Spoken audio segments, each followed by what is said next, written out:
فصل سوم. چگونه با 4 گام ساده عادتهای بهتری بسازید. در سال 1898 روانشناسی به نام ادوارد تورندایک آزمایشی را انجام داد که مبنای شناخت ما از شکل‌گیری عادتها و قوانین هدایت کننده رفتارمان شد. تورندایک به مطالعه حیوانات علاقه‌مند بود و این کار را با مطالعه روی گربه‌ها آغاز کرد. او هر گربه را داخل دستگاهی به نام جعبه معما گذاشت. این جعبه به گونه‌ای طراحی شده بود که گربه می‌توانست با یک حرکت ساده نظیر کشیدن یک حلقه طناب، فشردن یک اهرم یا قدم گذاشتن روی یک پلتفرم از در بیرون بیاید. مثلا جعبه دارای اهرمی بود که وقتی آن را فشار می‌دادید درب کناری جعبه باز می‌شد. وقتی در باز می‌شد گربه می‌توانست بیرون بپرد و به سمت کاسه غذا برود. اکثر گربه‌ها خیلی زود پس از قرار گرفتن داخل جعبه قصد فرار داشتند. آنها دماغشان را به گوشه‌های جعبه می‌زدند، پنجه‌هایشان را روی روزنه‌ها می‌کشیدند و به اشیاء لغو چنگ می‌انداختند. پس از چند دقیقه بررسی، گربه‌ها موفق می‌شدند اهرم جادویی را فشار دهند، درب را باز کنند و بیرون بپرند. تورندایک رفتار هر گربه را طی آزمایش‌های فراوان رصد کرد. در ابتدا حیوانات به صورت تصادفی در پیرامون جعبه راه می‌رفتند، اما به محض اینکه اهرم فشرده و درب باز می‌شد، پروسه یادگیری آغاز می‌گردید. به تدریج هر گربه یاد گرفت که اقدام به فشردن اهرم را به پاداش فرار از جعبه و رسیدن به غذا ربط دهد. پس از 20 یا 30 آزمایش، این رفتار به یک پروسه خودکار و عادت در آنها تبدیل شد و هر گربه می‌توانست در چند ثانیه این کار را انجام دهد. مثلا تورندایک اشاره کرد یک گربه طی آزمایش‌های پیاپی به این مقدار زمان برای بیرون آمدن از جعبه نیاز داشت: 160 ثانیه، 30 ثانیه، 90 ثانیه، 60، 15، 28، 20، 30، 22، 11، 15، 20، 12، 10، 14، 10، 8، 8، 5، 10، 8، 6، 6، 7. طی 3 آزمایش اول، گربه به صورت متوسط به 1.5 دقیقه زمان برای فرار نیاز داشت. طی 3 آزمایش آخر، زمان متوسط 6.3 ثانیه بود. با تمرین، هر گربه توانست خطاهای کمتری انجام دهد و اقداماتش را سریعتر و اتوماتیکتر انجام بدهد. به جای اینکه همان اشتباهات را تکرار کند، گربه کم کم یاد گرفت مستقیما سراغ راهکار برود. تورندایک با بهره‌گیری از مطالعاتش توانست پروسه یادگیری را چنین توصیف کند: رفتارهایی که نتایج رضایت بخش دارند معمولاً تکرار می‌شوند و آنهایی که عواقب نامطلوب تولید می‌کنند کمتر تکرار خواهند شد. مطالعه او یک نقطه شروع عالی برای گفتگو درباره نحوه شکل‌گیری عادت در زندگی ماست. همچنین پاسخهایی را به پرسش‌های اساسی نظیر این موارد فراهم می‌کند: عادت‌ها چه هستند و چرا مغز به خودش زحمت می‌دهد آنها را ایجاد کند؟ چرا مغزتان عادت می‌سازد؟ عادت رفتاری است که به تعداد دفعات کافی تکرار و به یک پروسه خودکار تبدیل می شود. پروسه شکلگیری عادت با آزمون و خطا آغاز می شود. هر زمان که بر یک موقعیت جدید در زندگی خود غلبه کردید، مغز شما یک تصمیم می گیرد: چگونه به این موقعیت واکنش نشان دهم؟ اولین باری که به یک مشکل برمیخورید مطمئن نیستید که آن را چگونه حل کنید. همانند گربه تورندایک، کارهای مختلف را امتحان می‌کنید تا ببینید کدام یک جواب می‌دهد. طی این دوره فعالیت عصبی مغز شما بالاست. شما به دقت موقعیت را تحلیل می‌کنید و درباره نحوه عملکرد خود تصمیماتی آگاهانه می‌گیرید. شما کلی اطلاعات جدید دریافت می‌کنید و سعی می‌کنید از آنها سر در بیاورید. مغز شما سخت مشغول یادگیری بهترین اقدامات ممکن می‌شود. گاهی اوقات همچون گربه‌ای که اهرم را می‌کشد، به راه حل صحیح برخورد می‌کنید. مضطربید و کشف می‌کنید که هر زمان می‌دوید حس آرامش پیدا می‌کنید. یک روز کاری طولانی از نظر ذهنی خسته‌تان کرده و متوجه می‌شوید که انجام بازی ویدئویی موجب آرامشتان می‌شود. در حال مکاشفه هستید تا اینکه بوم، پاداش از راه می‌رسد. پس از اینکه به یک پاداش غیرمنتظره برخورد می‌کنید، دفعه بعدی استراتژیتان عوض می‌شود. مغز شما بلافاصله سراغ رخدادهایی می‌رود که در نهایت به پاداش ختم می‌شوند. 1 دقیقه صبر کنید. حس خوبی داشت. پیش از این موقعیت چه کارهایی کرده بودم؟ این همان حلقه بازخورد است که پشت تمامی رفتارهای انسانی قرار دارد. سعی کن، شکست بخور، بیاموز. یک چیز متفاوت را امتحان کن. با تمرین آن حرکات بیفایده کمرنگ و اقدامات مفید تقویت می شوند. این همان شکلگیری عادت است. هر زمان که مکرراً با مشکلی برخورد می کنید، مغزتان اتوماتیک وار شروع به پروسه حل آن می کند. عادتهایتان تنها مجموعه‌ای از راهکارهای خودکار هستند که مشکلات و تنش‌های مداوم شما را حل می کنند. همانطور که جیسون هرها دانشمند علوم رفتاری می نویسد، عادتها صرفاً راهکارهای قابل اعتماد برای مشکلاتی هستند که در محیط رخ می دهند. وقتی عادتها شکل گرفتند، سطح فعالیت در مغزتان کاهش می یابد. یاد می گیرید روی سرنخ‌هایی که موفقیت را پیش بینی می کنند تمرکز کنید و سایر موارد را کنار بگذارید. وقتی در آینده یک موقعیت مشابه پدید آمد، دقیقاً می‌دانید که باید دنبال چه چیزی بگردید. دیگر نیاز نیست که تمامی زوایای یک موقعیت را تحلیل کنید. مغز شما پروسه آزمون و خطا را نادیده می‌گیرد و یک قانون ذهنی می‌سازد. اگر فلان موقعیت پیش آمد، بهمان کار را بکن. هر زمان که موقعیت مناسب بود، می‌توانید به صورت خودکار از این سناریوهای شناختی پیروی کنید. همکنون هر زمان که استرس داشتید، کرم دویدن به جانتان می‌افتد. به محض اینکه از محل کار بیرون آمدید، دسته کنسول بازی را برمی‌دارید. انتخابی که پیشتر باید تلاش می‌کردید تا به آن برسید، همکنون به صورت خودکار رخ می‌دهد. یک عادت شکل گرفته است. عادت‌ها میانبرهای ذهنی هستند که از روی تجربه آموخته‌اید. از یک منظر، عادت به معنای به خاطر آوردن گام‌هایی است که پیشتر برای حل همان مسئله طی کرده اید. هر زمان که شرایط مطابقت داشتند، می توانید این گام‌ها را از حافظه بیرون بکشید و به صورت خودکار آنها را برای موقعیت مشابه به کار بگیرید. دلیل اولیه‌ای که مغز گذشته‌ها را به خاطر می‌آورد، پیشبینی بهتر راهکارهای مفید در آینده است.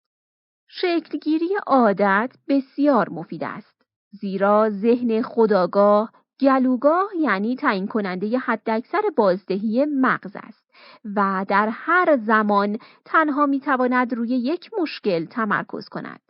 در نتیجه مغز شما همواره تلاش می‌کند تا توجهتان را به ضروری ترین وظایف جلب کند. ذهن خودآگاه هر جا که ممکن باشد دوست دارد وظایف را به ناخودآگاه تحمیل کند تا آنها را به شکل خودکار انجام دهد.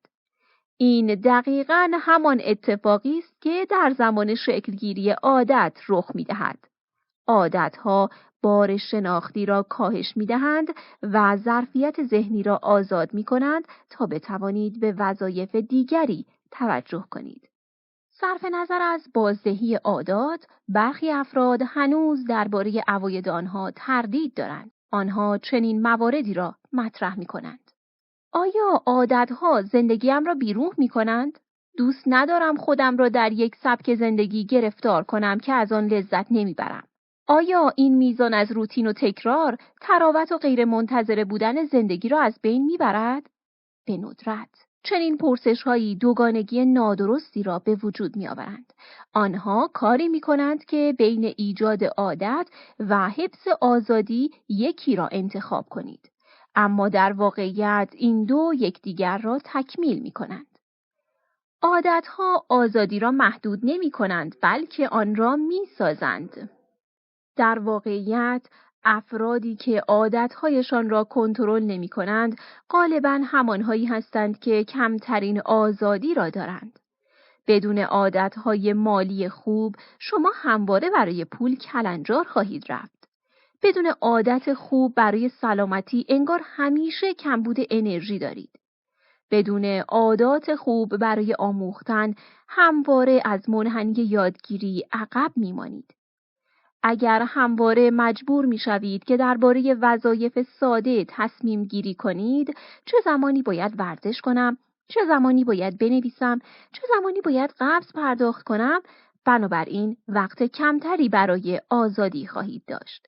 تنها با ساده سازی اصول زندگی است که می توانید فضای ذهنی لازم را برای تفکر آزاد و خلاقیت بسازید. بالعکس، وقتی عاداتتان را تنظیم می کنید و اساس زندگی خود را تحت کنترل می گیرید، ذهنتان می تواند آزادانه بر روی چالش‌های جدید تمرکز کند و مجموع مشکلات بعدی را تحت کنترل درآورد. ایجاد عادت در شرایط کنونی به شما اجازه می دهد بتوانید کارهای بیشتری را در آینده انجام دهید. دانش مربوط به نحوه عملکرد عادت‌ها. پروسه ایجاد عادت می تواند به 4 گام تقسیم شود: سرنخ، تمایل، پاسخ و پاداش. تجزیه آن به این بخش‌های اساسی به ما کمک می‌کند که چیستی عادت، نحوه عملکرد آن و رویکردهای لازم برای بهبودش را درک کنیم. این الگوی 4 مرحله‌ای سنگ بنای هر عادت است و مغز شما هر بار همین مراحل را با همین ترتیب طی می‌کند. اولین مرحله سرنخ است. سرنخ تلنگری به ذهن شما می‌زند که یک رفتار را آغاز می‌کند. سرنخ به معنای واقعی و مقداری اطلاعات است که پاداش نهایی را پیش بینی می‌کند. اجداد ما به سرنخ‌هایی که موقعیت پاداش‌های بدوی همچون غذا، آب و سکس را نشان می‌دادند توجه می‌کردند. امروز عمده زمان خود را صرف یادگیری سرنخ‌هایی می‌کنیم که پاداش‌های ثانویه همچون پول و شهرت، قدرت و جایگاه، تمجید و تقدیر، عشق و دوستی یا حس رضایت شخصی را پیش بینی می‌کنند. البته این سرنخ‌ها می‌توانند به صورت غیر مستقیم و متعاقباً موجب افزایش احتمال بقا و تولید مثل ما شوند که انگیزه اساسی ما برای کلیه اقداماتمان است. ذهن شما دائما در حال تحلیل محیط درونی و بیرونی است تا سرنخ پاداش‌های احتمالی را بیابد. از آنجایی که همین سرنخ‌ها اولین نشانه نزدیک شدنمان به پاداشند، طبیعی است که به مرحله تمایل برسیم. تمایل دومین مرحله است و نیروی انگیزشی پشتیبان عادت‌ها محسوب می‌شود. اگر مقدار مشخصی از تمایل یا انگیزه وجود نداشته باشد، بدون وسوسه تغییر هیچ دلیلی برای اقدام کردن نداریم. آنچه بدان تمایل دارید خود عادت نیست، بلکه تغییری است که به وجود می‌آورد. شما هوس نمی‌کنید که سیگار بکشید، بلکه هوس می‌کنید که آن حس تسکین بعد از آن را تجربه کنید. انگیزه شما مسواک زدن دندانهایتان نیست، بلکه دوست دارید حس تمیزی داشته باشید. هدفتان این نیست که صرفاً تلویزیون را روشن کنید، بلکه می‌خواهید سرگرم شوید. هر وسوسه‌ای به تمایل شما برای تغییر وضعیت درونیتان پیوند خورده است. این نکته مهمی است که بعدها با جزئیات بیشتری مورد بحث قرار خواهیم داد. تمایل‌ها در افراد مختلف متفاوتند.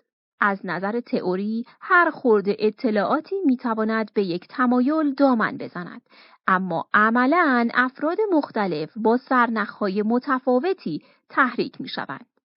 یک قمارباز با کشیدن اهرم ماشین اسلات است که جرقه‌ای در ذهنش زده می شود و موج شدیدی از تمایل به این کار وجودش را فرا می گیرد.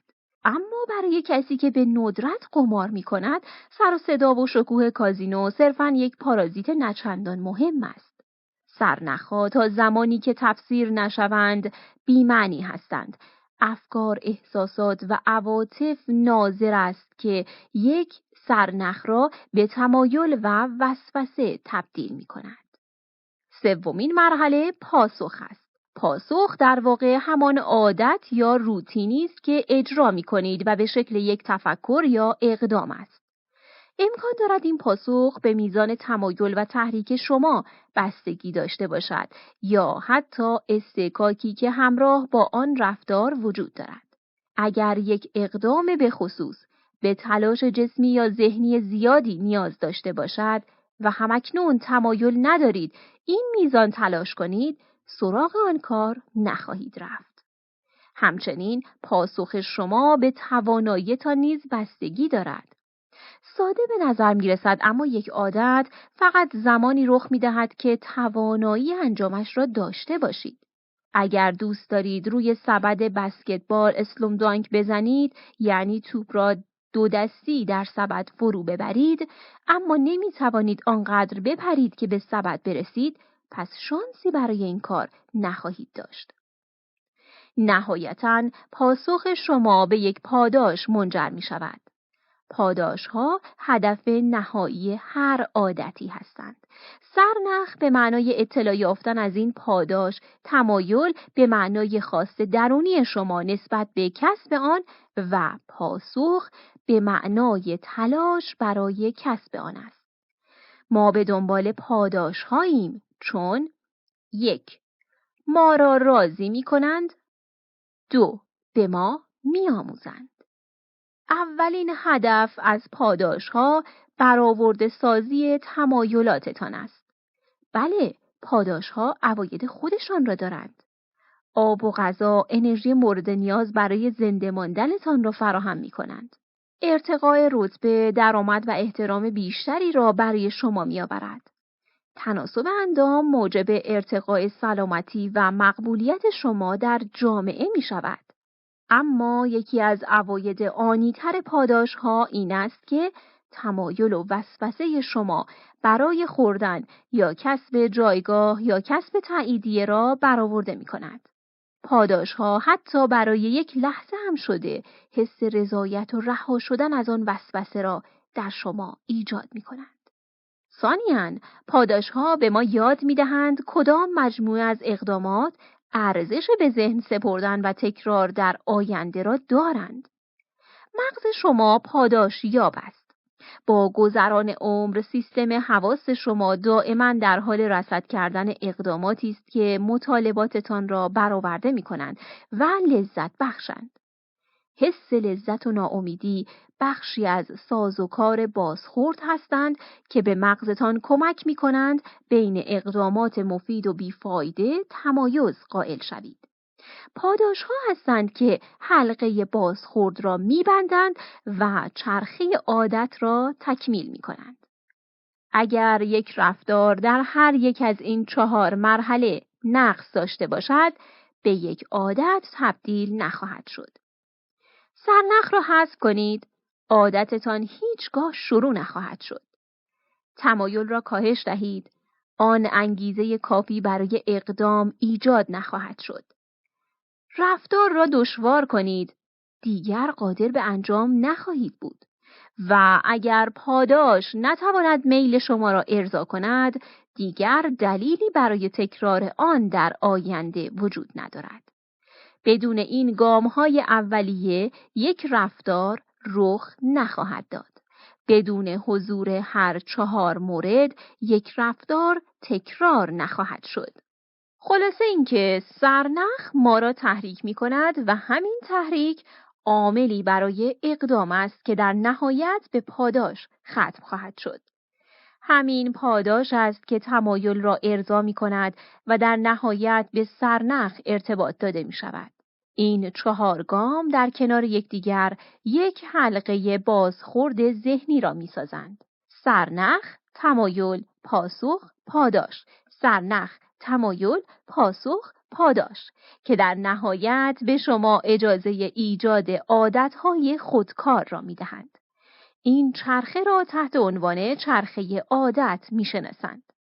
پروسه 4 مرحله‌ای چیزی نیست که گاه و بیگاه رخ دهد، بلکه یک حلقه بازخورد دائمی و بدون توقف است که دائما در هر لحظه زندگی شما جریان دارد. حتی همین حالا مغز دائما در حال رصد کردن محیط، پیشبینی رخداد بعدی، تلاش برای یافتن پاسخهای مختلف و یادگیری از نتایج است.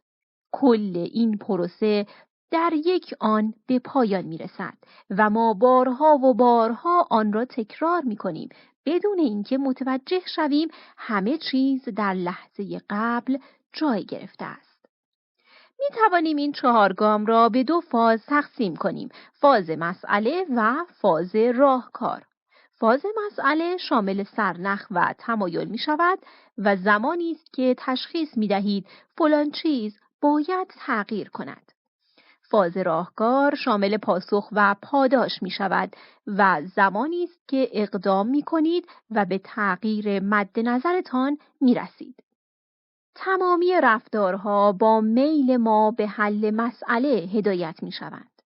گاهی اوقات مسئله اینجاست که شما یک خوبی را شناسایی می کنید و می خواهید آن را کسب کنید. در سایر اوقات بحث روی دردی است که تجربه می کنید و می خواهید آن را تسکین دهید یا از آن رها شوید. در هر 2 صورت هدف از هر عادت این است که مسائل پیش رو را حل کنید. در جدولی که در ادامه می آید می توانید تعدادی نمونه از زندگی واقعی را مشاهده کنید. ورود به اتاق تاریک و حرکت به سمت کلید برق را تصور کنید. شما همین عادت ساده را بارها انجام داده اید بدون اینکه بخواهید به آن فکر کنید. در کسری از ثانیه هر 4 مرحله چرخه را انجام می دهید. ضرورت این کار شما را به سمت اقدام بدون تفکر می برد. فاز مسئله. 1. سرنخ. موبایلتان یک پیامک جدید دریافت می کند. 2. تمایل.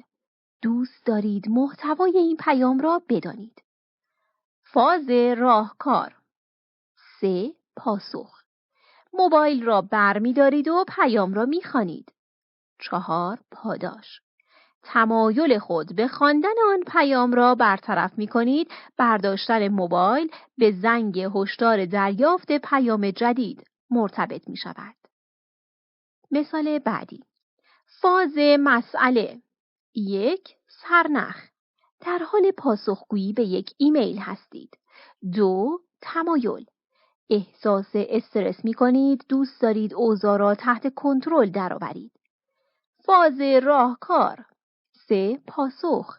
ناخن‌هایتان را می جوید. 4. پاداش. تمایلتان به کاهش استرس را ارضا می کنید.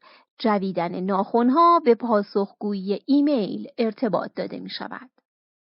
مثال بعدی. فاز مسئله. 1. سرنخ. بیدار می شوید. 2. تمایل. می خواهید هوشیار شوید. فاز راهکار. 3. پاسخ. 1 فنجان قهوه می نوشید. 4. پاداش. تمایلتان به هوشیار شدن را برآورده می کنید. نوشیدن قهوه به بیدار شدن ارتباط داده می شود. مثال بعدی. فاز مسئله. 1. سرنخ. وقتی در خیابان کنار دفتر کارتان قدم میزنید، بوی شیرینی دونات از داخل قنادی به مشامتان میخورد. 2. تمایل. هوس دونات میکنید. فاز راهکار. 3. پاسخ. 1 دونات میخرید و آن را میخورید. 4. پاداش. هوس خود را برای خوردن یک دونات برطرف می کنید.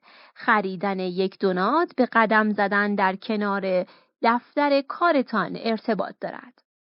مثال بعدی. فاز مسئله. سرنخ. به یک مانع بزرگ در پروژه کاری برخورد می کنید. تمایل. حس می کنید گیر کرده اید و دوست دارید از این درماندگی رها شوید. فاز راهکار. پاسخ.